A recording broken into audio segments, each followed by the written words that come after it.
hard time in college, and in college I needed more help than everybody else did sometimes.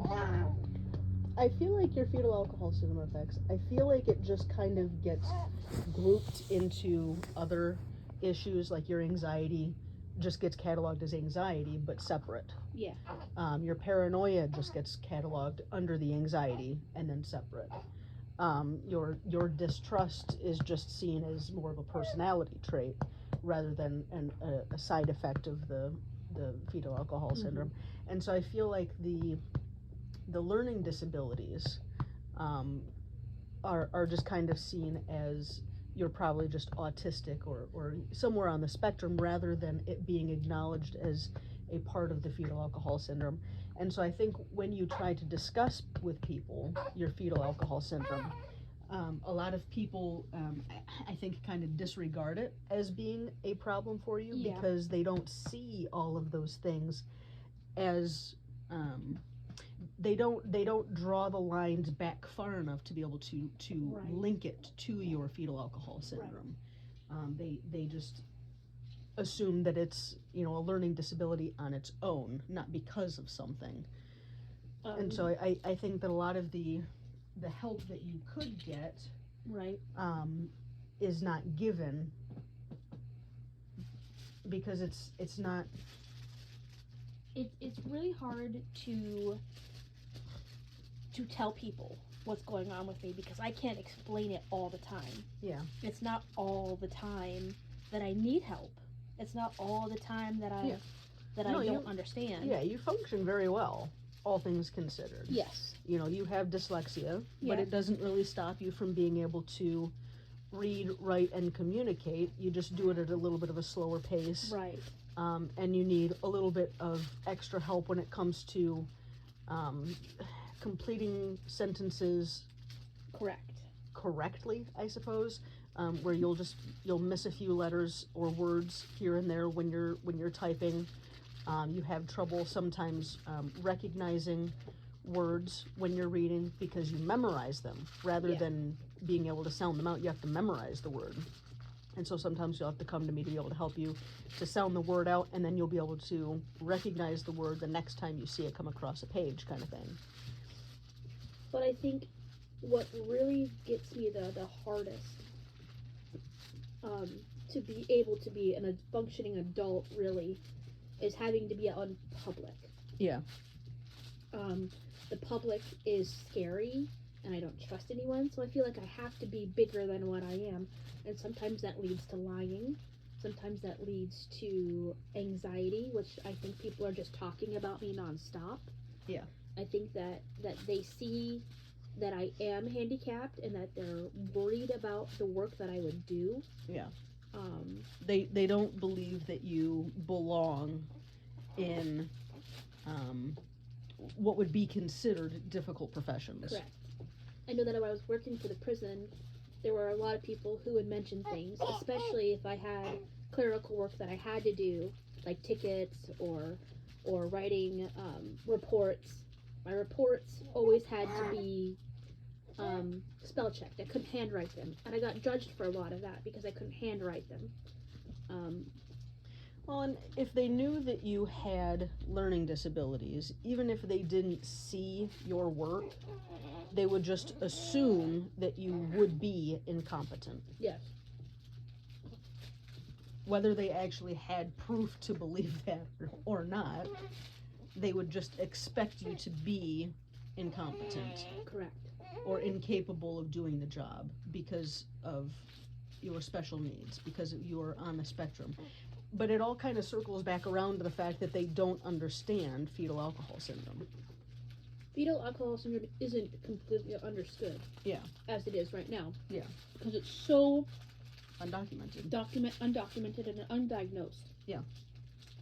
Because you could very easily realize that somebody is just on the spectrum.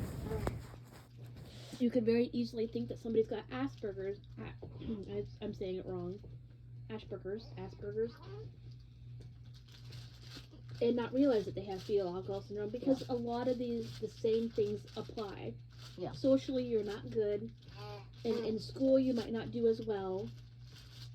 A lot of people think that you're a special ed student for whatever reason. And a lot of people don't really realize that there's a big difference. But for me, because I'm higher functioning, because I had those safeguards growing up, which I hated, by the way. My mom really did safeguard me, and my dad too. So that was really important. I had help. I knew what I was doing. I was able to have people that were there for me. But I was held back from a lot of things because socially I just wasn't able to contribute socially. Yeah. Case in point, my sister and I, we are 6 weeks apart. We couldn't do anything together. Because I would just absolutely annoy the crap out of her. And we just couldn't be in the same space. So I was 1 grade below her all the time. And I resented my mom and my dad and my sister and my siblings for that all the time. I resented them. Because you couldn't understand. Because I couldn't understand my brain level, my brain waves didn't gauge that was a protection that my mom was trying to give me, not a sentence, not that I was a bad kid, not that I just couldn't put it together. So, at that age, you just think that they're being cruel. At that age, you just think that they hate you. So I was starting to think that my mom just hated me. Paranoia. Yeah, and that paranoia really does. Come into play. And even in our marriage, we've seen it. You and I have both seen it. In our marriage, I am paranoid to a T. Yeah. That someday you're gonna get tired of me. You're gonna hate me. Roman might hate me. He's almost 4 months old. You know, how can he hate me? Someday I'm not gonna be a good enough mom, and he's not gonna want me to be his mom anymore. You know. But that's a huge paranoia of mine.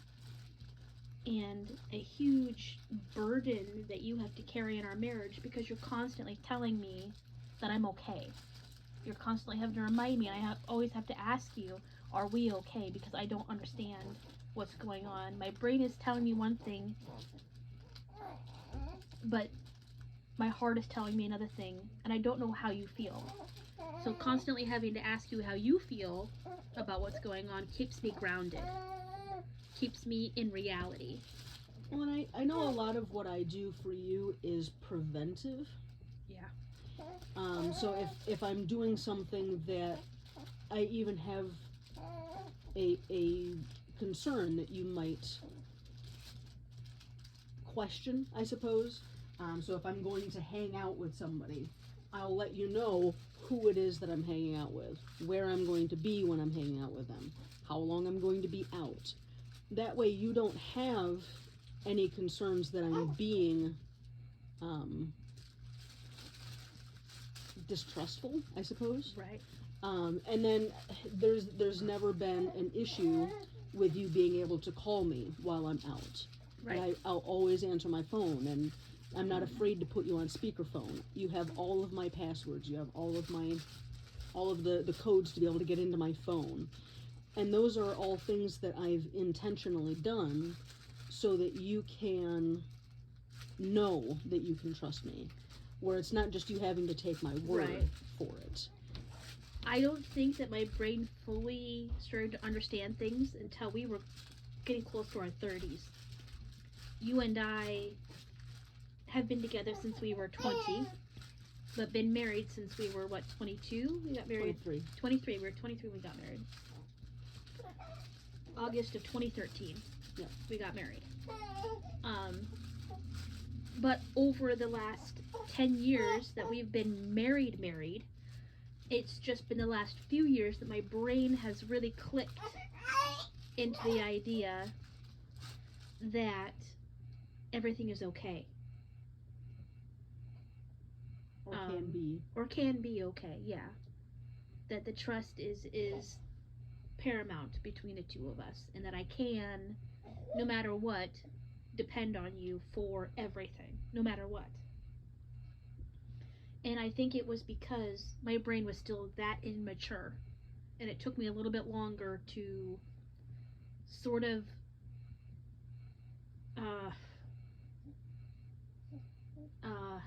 I don't want to say trust you because that's not it. Allow you in fully. Tell you the truth all the time, no matter what it is, the bad stuff, the good stuff, the odd stuff that I come across in my brain, because there's a lot of odd stuff that I come across in my brain. It's been with an incredible amount of communication, though. Yes. On both sides, for you to be able to get to the place where you can talk to me and not feel, because of your paranoia, that you're going to be judged, that you're going to be reprimanded, that you're, you know what I mean? Yeah. You had so much fear coming to me with anything when we had first started dating, and then, you know, even after we had been married for a few years, you had so much trouble being able to come to me, especially with things that were negative.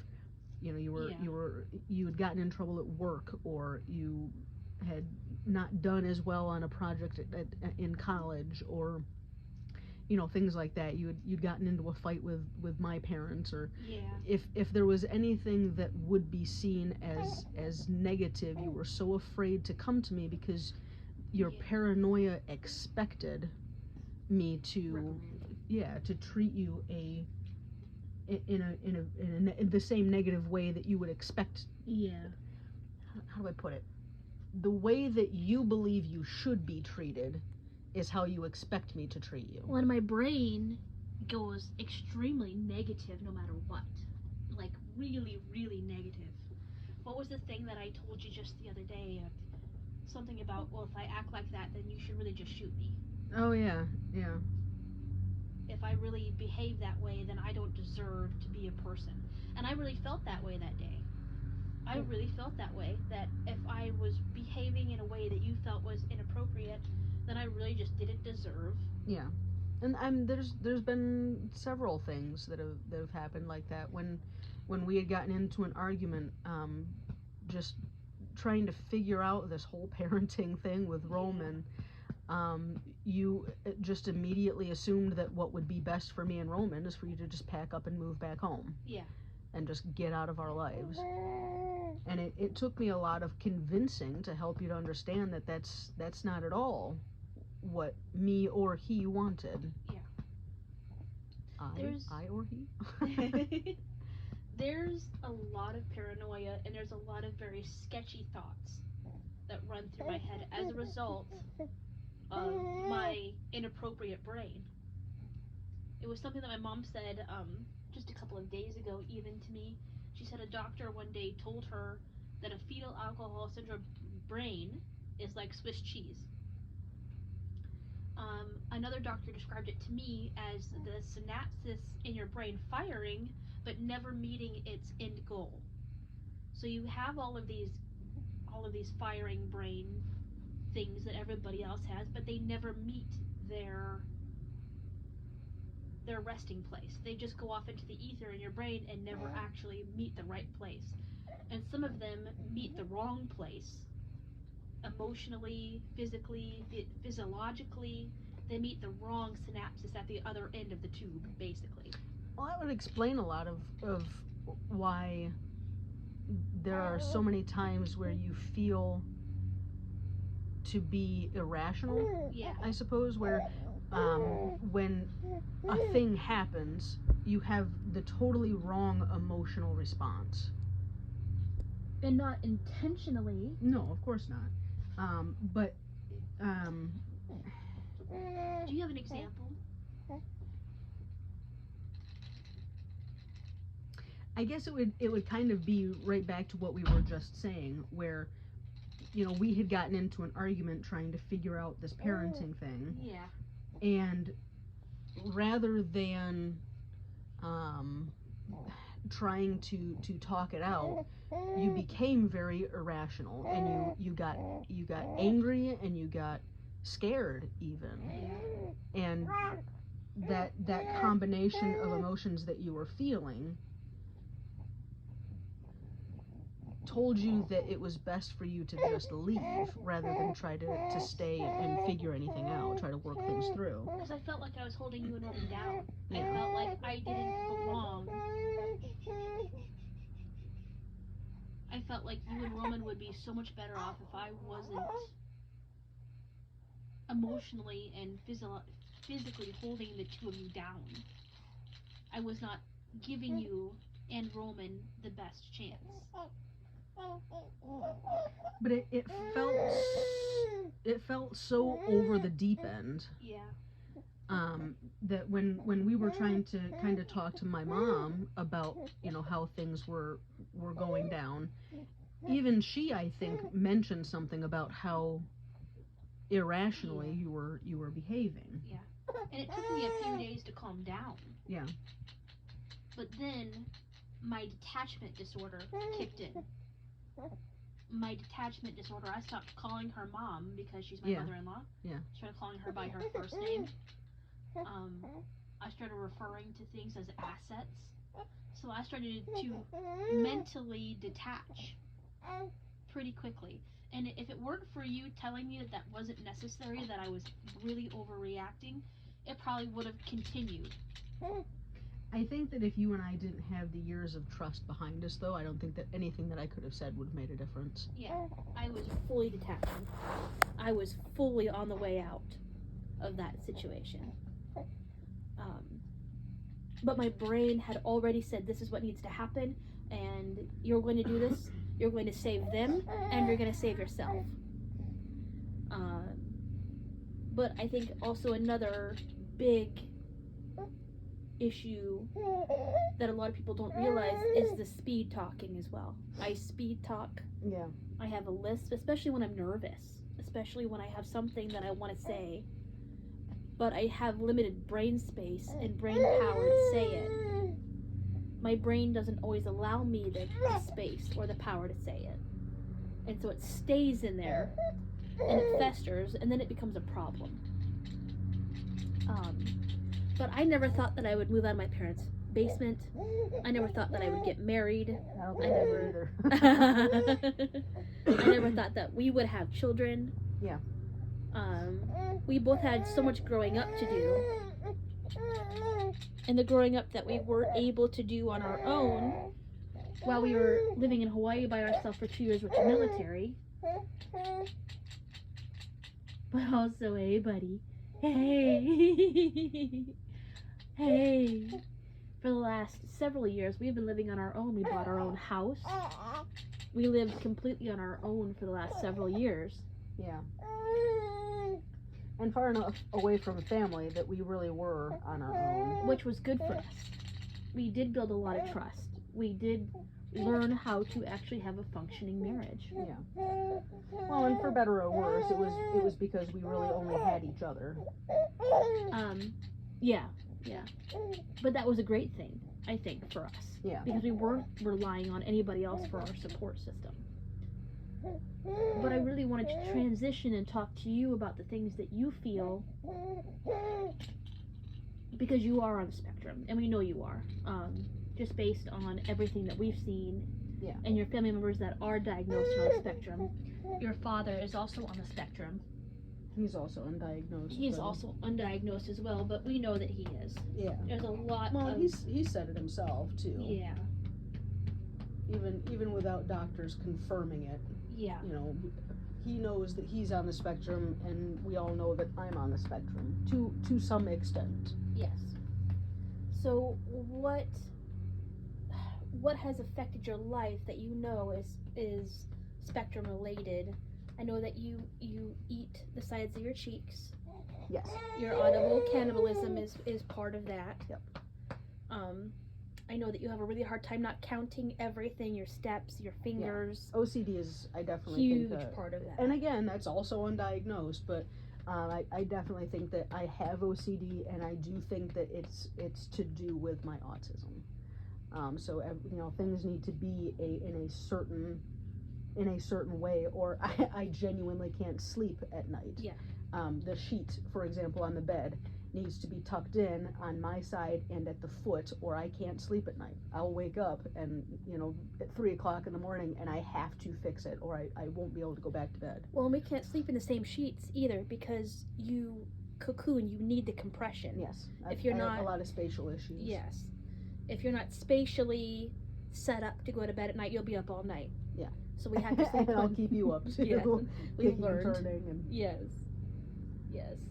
but then yes, I do a lot of unintentional, very very unconscious counting, and it's always in patterns. It's always with a certain number. I'll count syllables in a word, or I'll count syllables in a sentence.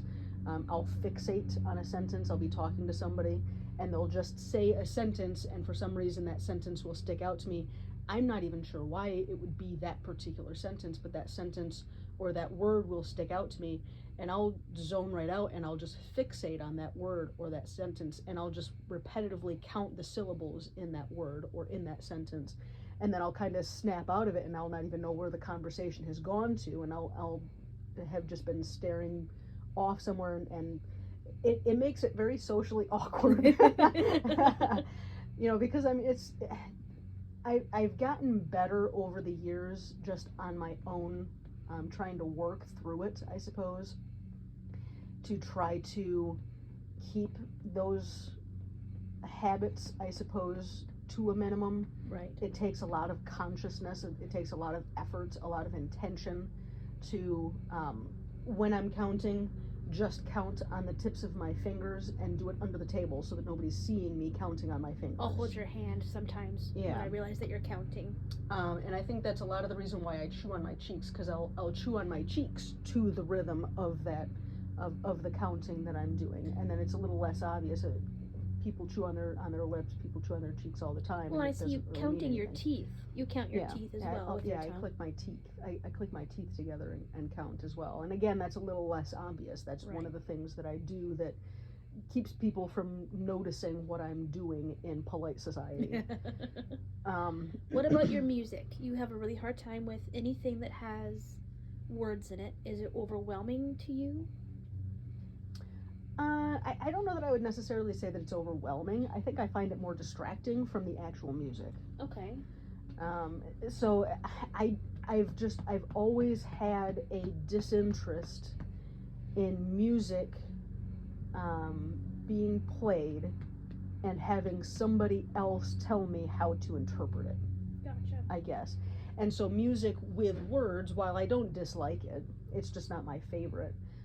But music with words, to me, is them interpreting the music rather than me being allowed to let the music just kind of carry me where my mind will go.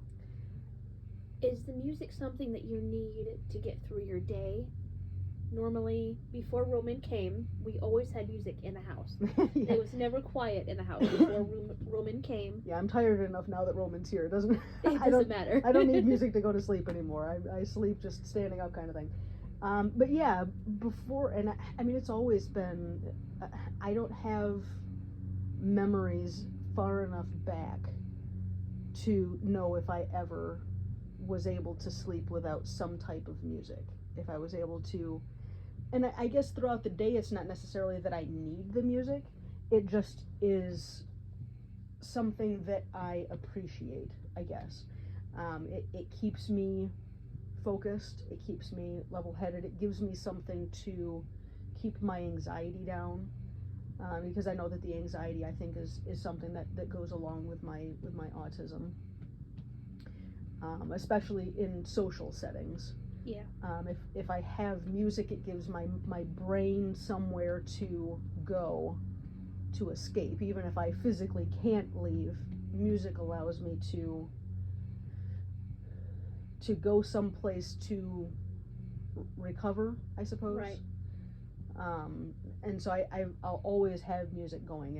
And when you and I got married, I wasn't able to just play it openly through the speakers anymore because you had your own life that you were trying to live, and so the last 10-12 years or so I've just been living in headphones of a sort, either the little earbuds or the the headphones. But yeah, music is usually pretty constant with me, just to keep me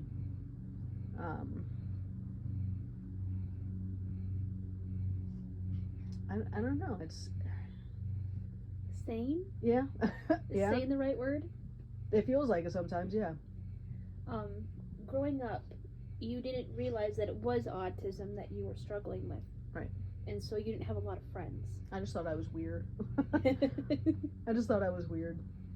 How did that affect you growing up? The fact that you, like me, did not have close friends. You did not have closeness with really anyone. How did that affect you? I really learned to just be a recluse.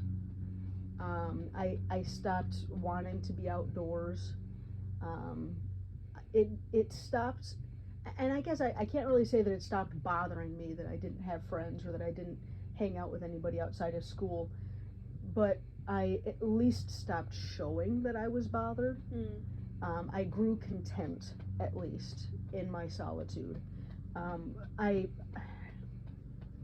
played a lot with my toys. Right. I played video games. When we were in Hawaii, I got onto YouTube. Right. And as sad as it sounds, I feel like my friends are the YouTubers that I watch. Rather than playing video games with people that I actually know, I hang out with YouTubers who don't even know me. Right. And those have become my friends. Those have become the people that I spend time with throughout the day when they don't even know it. Yeah. When we got together, what changed for you that you were feeling comfortable enough to be with me? What made you feel more comfortable enough to open up? Because we were both not doing well at that time. We were both pretty young still and still struggling with our own, I guess, issues, for lack of a better word. Well, how did that change for you? I've always made the joke that when you and I got together, I was still logging lesbians away as mythical creatures like unicorns and centaurs.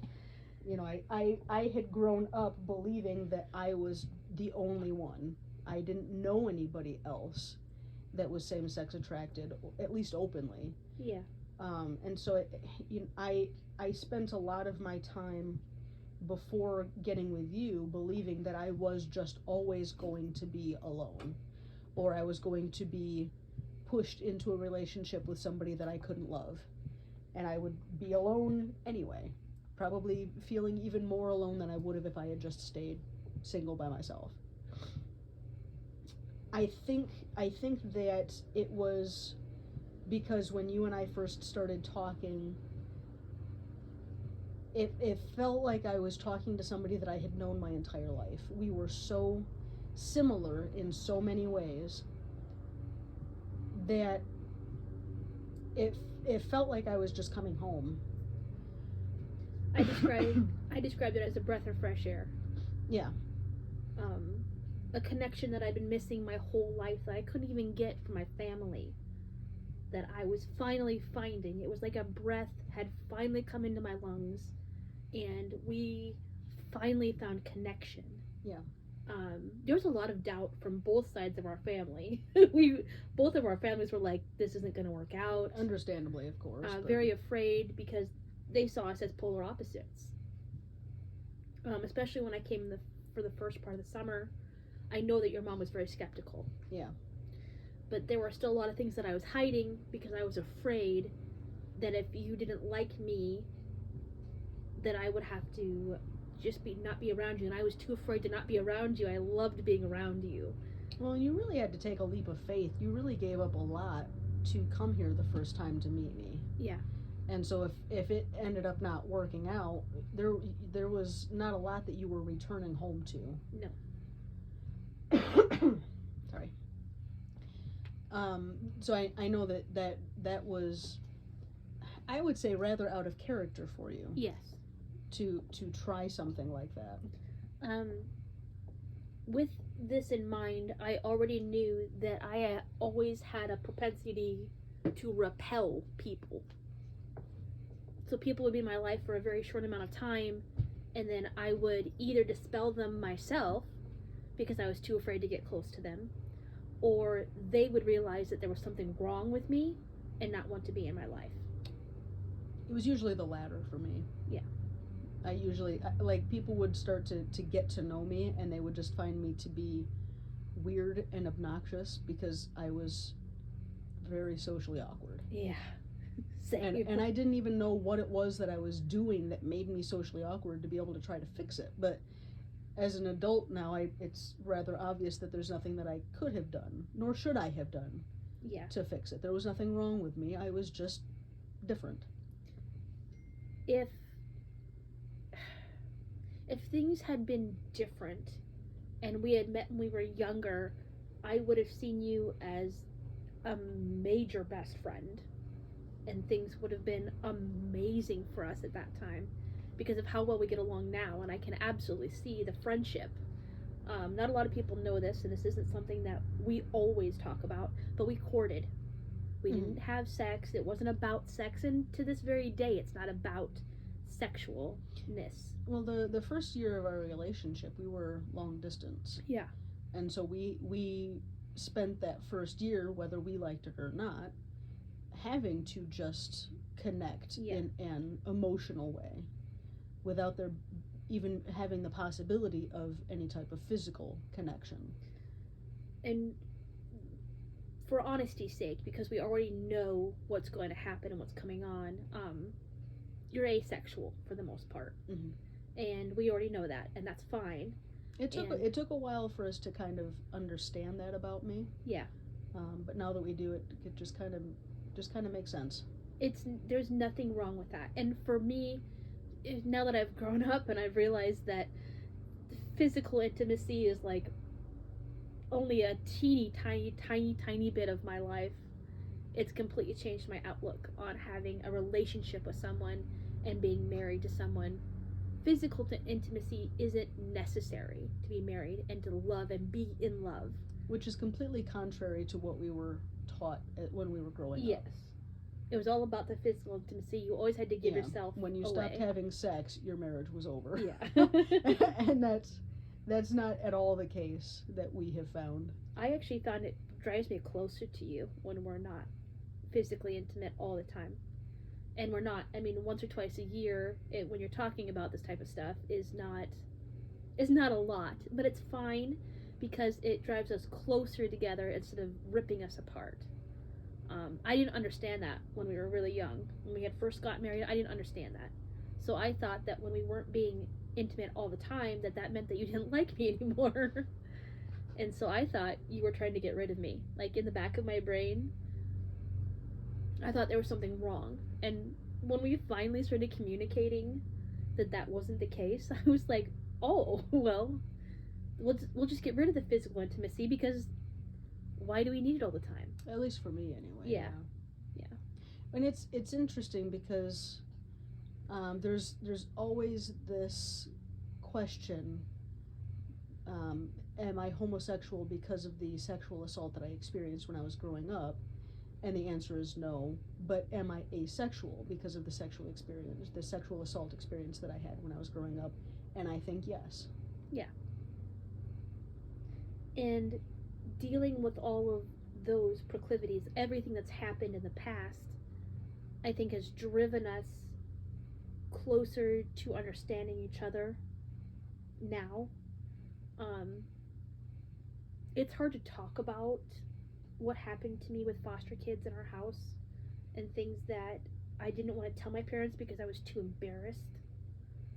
Things that I didn't want to let go of because I felt like it was my fault. A lot of it I felt was like my fault. Yeah.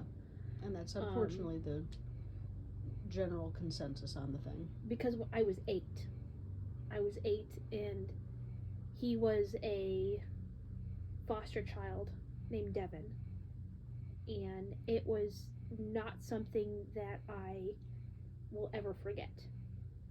but I don't think that's why I am gay. I really don't think that's why I'm with a woman. But I really, I was gay before any of the sexual assault yeah. that I experienced. But men, I really thought that men was just being with a man was just going to be an inevitability. Yeah. Is that the right word? Yeah. An inevitability, yes. Inevitability. I can't say it, but I'm trying. That's a fun word. Kind of beats up your mouth before it leaves. The difficulty with that is I was trying too hard. I made it look like I wanted to be with guys because I felt like that's what I had to do. You were playing the part. I did. I looked boy crazy. I looked crazy.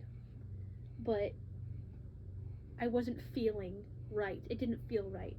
Yeah. When I finally started a relationship with you, things really felt right, which is why they've stuck for so long, because it felt right. It felt like I had made the right choice. And I had girlfriends before you and I got together, and you had one before me. Mm-hmm. Well, and I was going to say, I feel like, kind of touching back on the other subject, you and I started our relationship out with a lot more emotional connection and attachment. Whereas from what you've expressed to me, the relationships that you had been in with girls before me had all been very based on the physical intimacy. Absolutely, yes. Where there was almost no emotional connection whatsoever with some of them even. I was very immature at that time as well, though. Well, I mean, that's kind of understandable. You were younger than 21. Yes. But I was also floating out of the house. I could not... I felt like I was not being fair to anybody in the house, in my parents' house, because I was lying about my sexuality. So I was floating outside of their realm a lot. Even if I was living there, I was not telling them things that was going on. But most of the time, since I was 17, I floated outside of their realm. Yeah. But the physical intimacy part of all of that was just that. It was just play. None of it was real for me. None of it was actual connection. The connection that I was craving wasn't what I was getting. I imagine that a lot of it goes back to the feeling of being socially inept. Yeah. As well, because that's how I was a lot.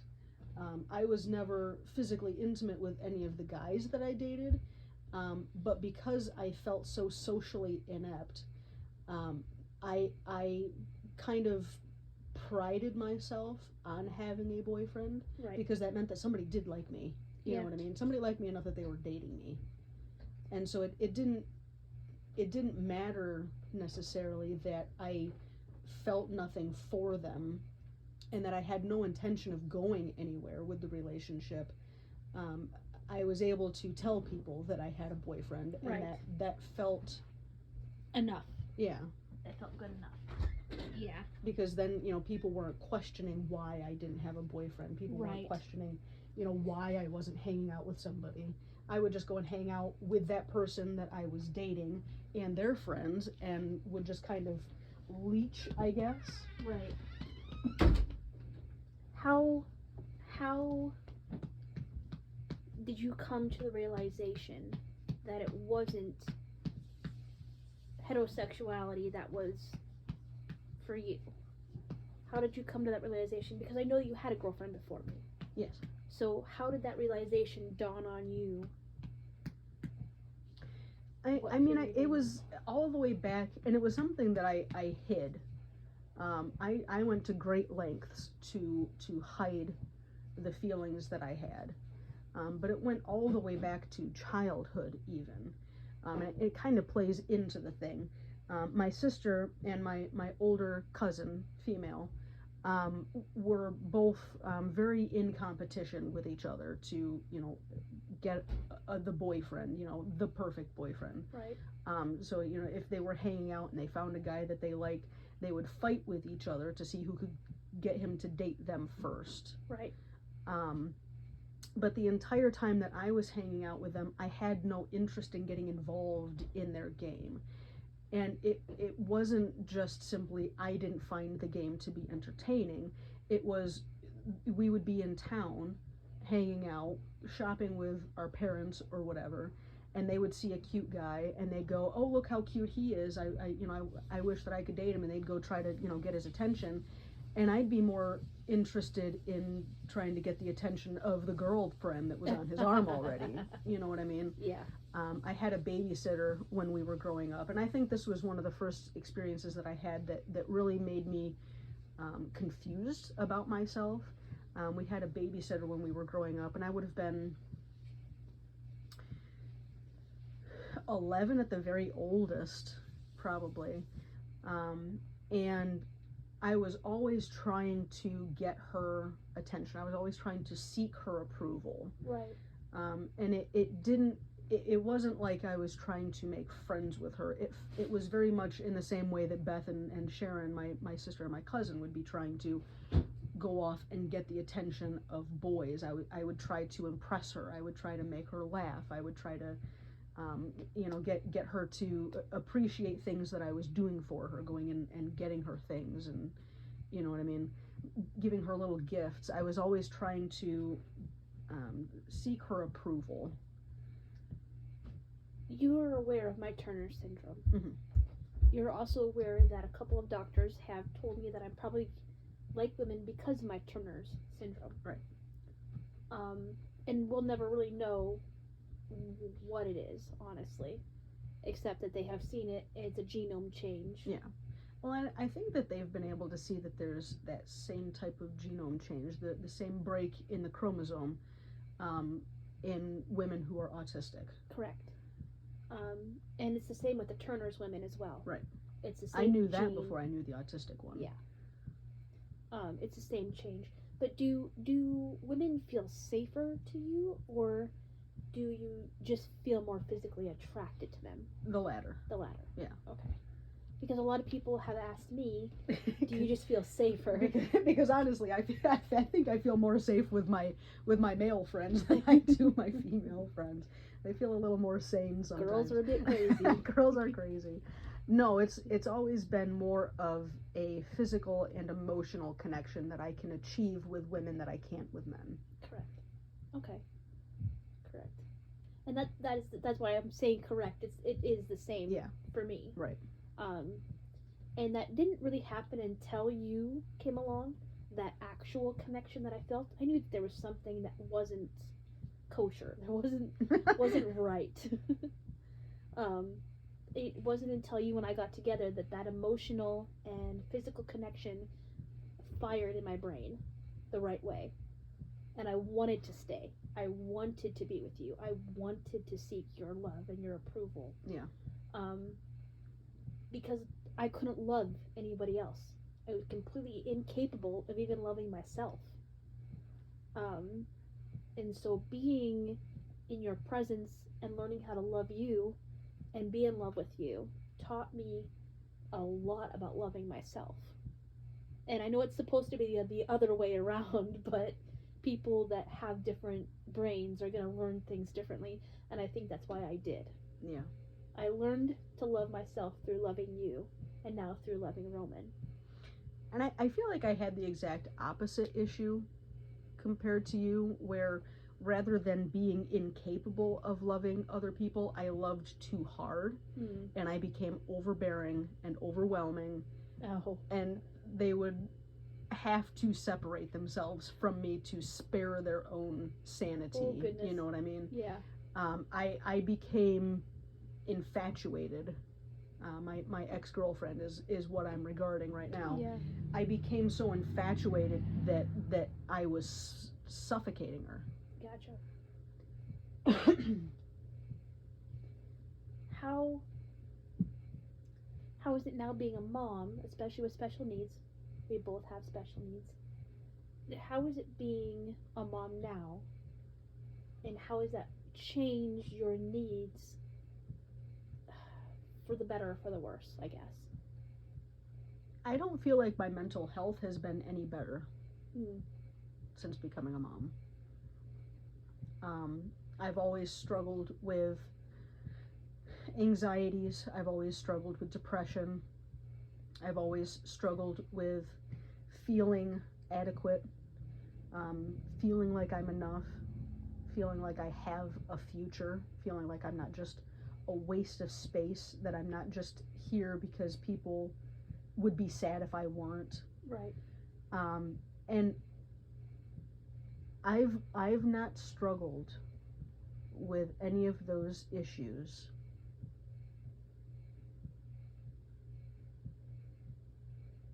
in a way that I've, how do I put it? I have struggled less with those issues now than I ever have before in my past.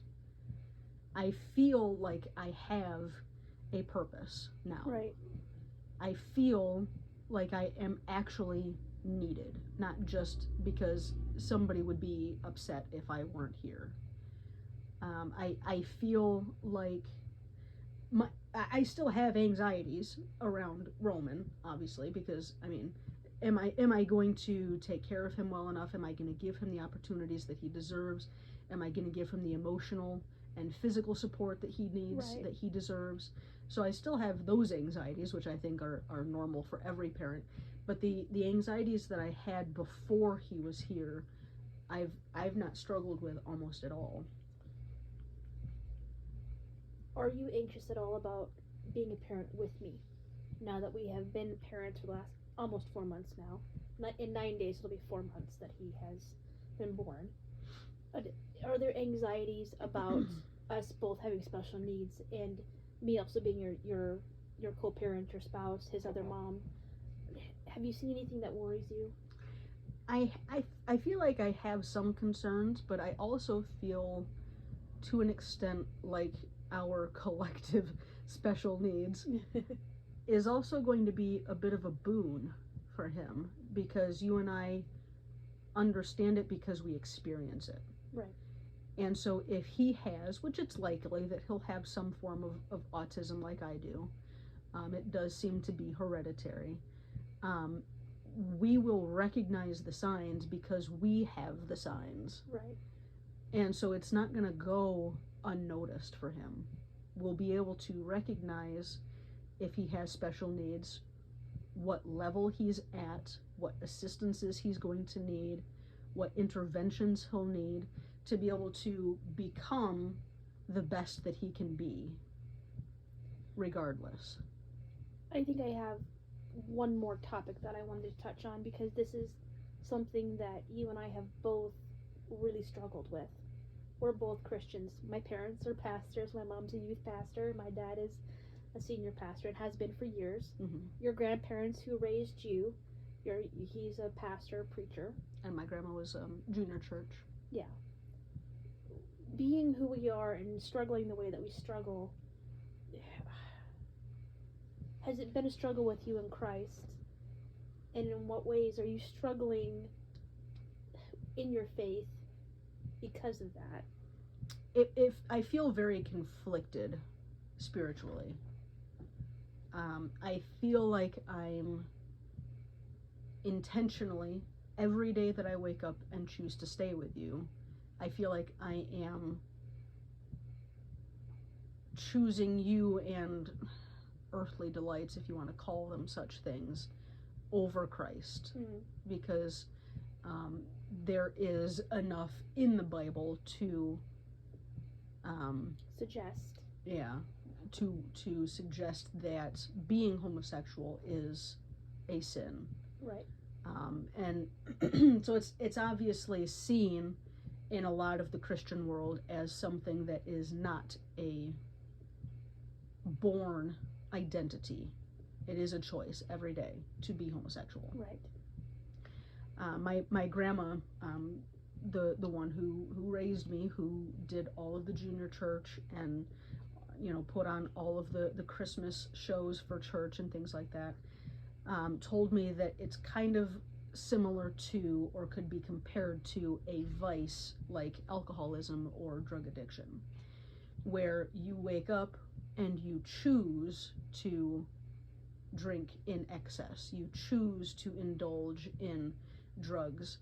And when you decide that you no longer want to be a sinner within that vice, you come to Christ, you ask for forgiveness, you repent, and you live your life then from there on out an addict. Right. Where you have to continue choosing every day to dedicate yourself to Christ and to not go back to that vice. And she sees homosexuality in the same light, where each morning when I wake up, I choose to be gay. I choose to stay with you. And the best thing that I could do for my spiritual being would be to divorce you. Yeah. Ask for forgiveness for the 12 years that I've been with you, repent, and either live the rest of my life as a spinster or marry a good Christian man and bear his children as penance, if you will. Those in her eyes are my two choices. If I seek to salvage my spiritual being. I think for me, I knew going into this that there was going to be some complications with me and my belief system. Right. Because I am a staunch Christian. I am. And a lot of people didn't say staunch, but I have always maintained my faith, my personal faith with Christ. And you and I have gone to church for years. We have our own Bible studies. We pray constantly together.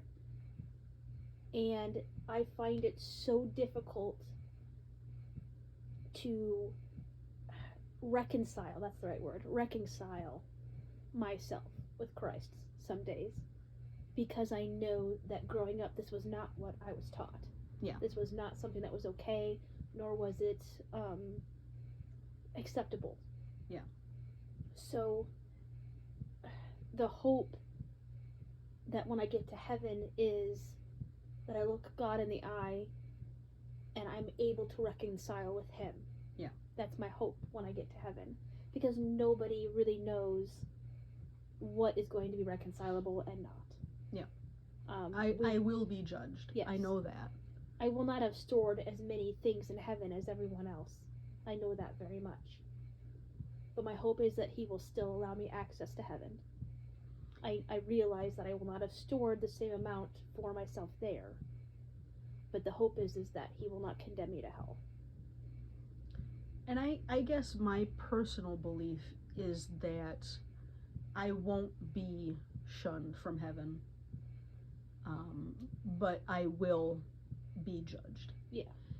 And some days I am less concerned about the judgment that I'm going to receive for being homosexual, because I don't see it as a sin. Mm-hmm. Where other days I see it as potentially the worst sin that I could be committing. Oh, yeah. And it will be the worst thing that I will be judged on when I get to heaven. That is the anxiety. Yeah. What kind of hope do you have, by getting your thoughts out there, what kind of hope do you have for other people that suffer the same way that we do? Because there is a lot of unknowns, especially with people that are high functioning but still struggle and still, I know a lot of the parents have a lot of worries that their children will never find, I guess, some normalcy in adulthood. Yeah. What kind of hope do you think that there is for others a lot like us that struggle? I think that in today's society there is a lot more of a push to understand mental health issues, behavioral health issues, Emotional health issues. Yeah. Yeah. And so I think that there is going to be, from here on out, more and more communication from people who have lived similar experiences to us, coming forward and speaking out, giving their understanding of how life was for them and how they see their life going from that point forward, where there's going to be a lot more information for people to be able to find to understand their own situations or the situations of people that they love, their children or Right. siblings, parents, things like that. I think that there's going to be a lot more push for the medical and scientific worlds to look into these things, to understand them better. I wish that there was more therapies available for the adult side of things, I agree. because there's a lot of therapies available when you're young, and you can obviously seek those out. But I know as an adult, my struggle is to find good therapy for myself, because I am 33 years old and they don't seem to have that availability anymore. Yeah. And I know that I still need them.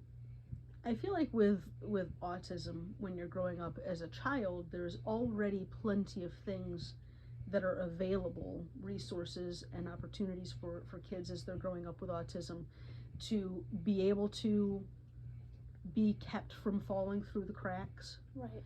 But once you reach a certain age, somewhere around adulthood, it feels like if you haven't been helped to that point, it's kind of regarded as, well, you've made it this far, you'll be just fine on your own then. Yeah. Or you get to that point and you go, I've made it to this point already, I might as well just carry on. You know what I mean? Yeah. Where you just, and I guess maybe it's just me speaking for myself. I shouldn't be speaking as a whole. I and every other autistic person in the world feel this way. But I personally feel like because I've already gotten this far, that there's nothing that can really be done to correct the things that should have been given to me when I was younger, had I been properly diagnosed. And so I feel like I've already basically managed to conduct myself in a way that I am as successful in treating myself, Right. that I don't necessarily feel like I need any type of intervention. I flourished after we got together. I think it was because you helped me realize that I still needed help, but were willing to allow me to get the help. I didn't have to feel embarrassed, because you also struggle with stuff. Yeah. So I didn't have to feel embarrassed around you because you struggle too. When I was with other people, I always felt so hopeless because I felt like I had to hide what was wrong with me. I felt like I did my best to hide that I was struggling and that I was having emotional breakdowns everywhere because I did not fit in anywhere. But my hope, and to be able to give other people hope, is that it does work as you get older, especially with the right opportunities, especially with the right help and the right backing system. You and I both have parents that have backed us in different ways. My parents backed me, making sure that I didn't just get treated like there was something wrong with me. I actually had to act. I actually had to go out into the world, protected obviously, but I had to be a part of the world. I know that your parents really did protect you by making sure that you had some sense of respect, love, care, honor. There was a lot of things that they did to make you aware that you still had to be a good person and a functioning member of society. But my hope is that when other people grow up like we have, get older, that their brains, when they mature, like ours have, and they're high functioning, that they will feel like they belong to the world. Because when I was younger, I didn't feel like I belonged to the world.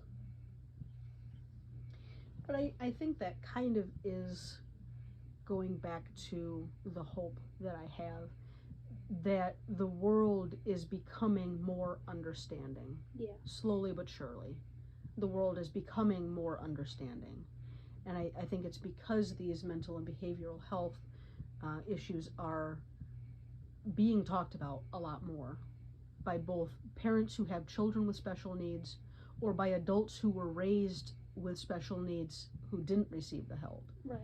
I to an extent I feel like there's a lot of mainstream talk that has gone too far where it's almost being suggested more that mental health and behavioral health concerns should be used as a crutch. Right, and they shouldn't be. Or they have become somebody's entire identity, and that's all that they are, is their Right. special needs. They're no longer expected to be a functioning human being. And obviously that isn't what I'm getting at. I'm not agreeing with any of those. What I'm agreeing with is the fact that science and medical progression are doing more to look into these mental and behavioral health concerns so that they can be understood, not with the intention of curing anybody, because there's nothing that you can do to cure autism, nor do I think that you should cure autism. I don't think that there's anything wrong with autism. I think that it just makes somebody function differently throughout the world. Right. And in fact, I think to an extent they function better in certain areas than your typical mind would.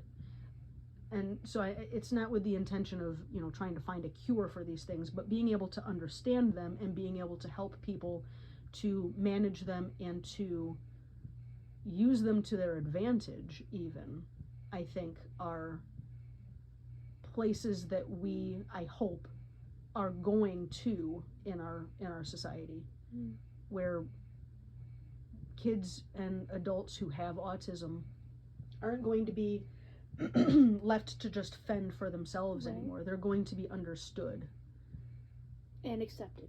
Mhm. And that's what I'm working toward. I think that's what you're working toward. Yes.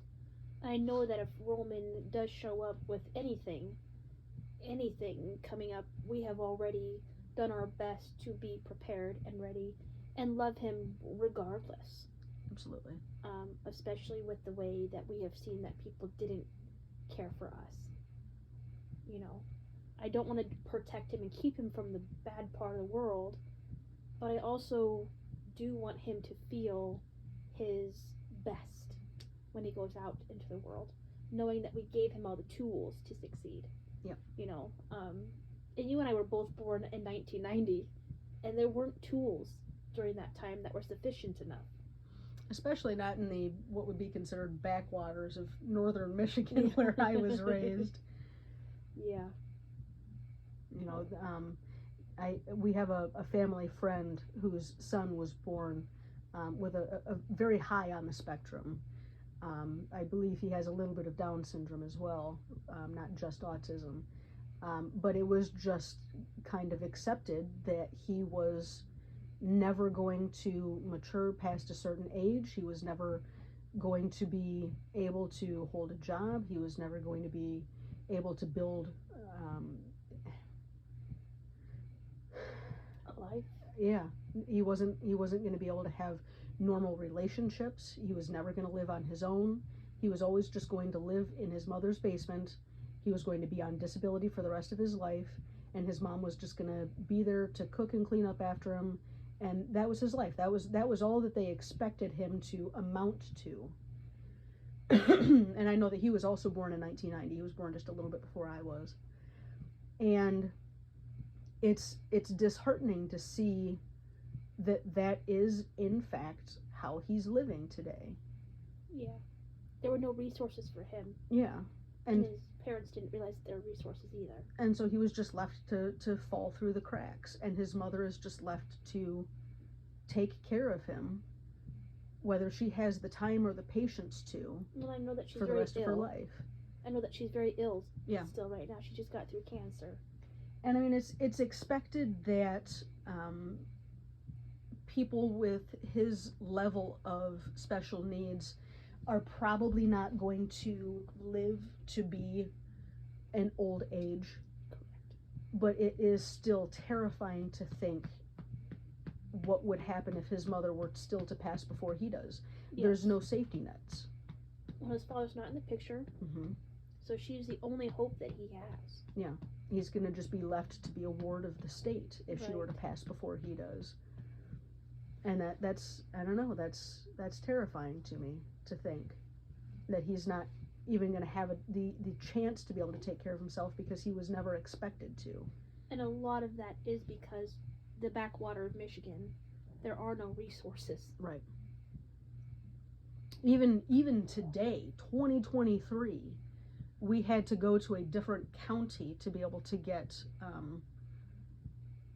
the Head Start program For Roman. that we can have come to the house to be able to give us resources and tools to be able to help us, raise Roman to the best of our abilities. We had to go to a different county to be able to find one, and it's a single program that has, what do they say, 10 people, Yeah. and each person has to have 10 people on their caseload. There's a waiting list. And there's a waiting list. We've been waiting for a month now just to even get a call back with Right. the possibility of being put onto one of their caseloads.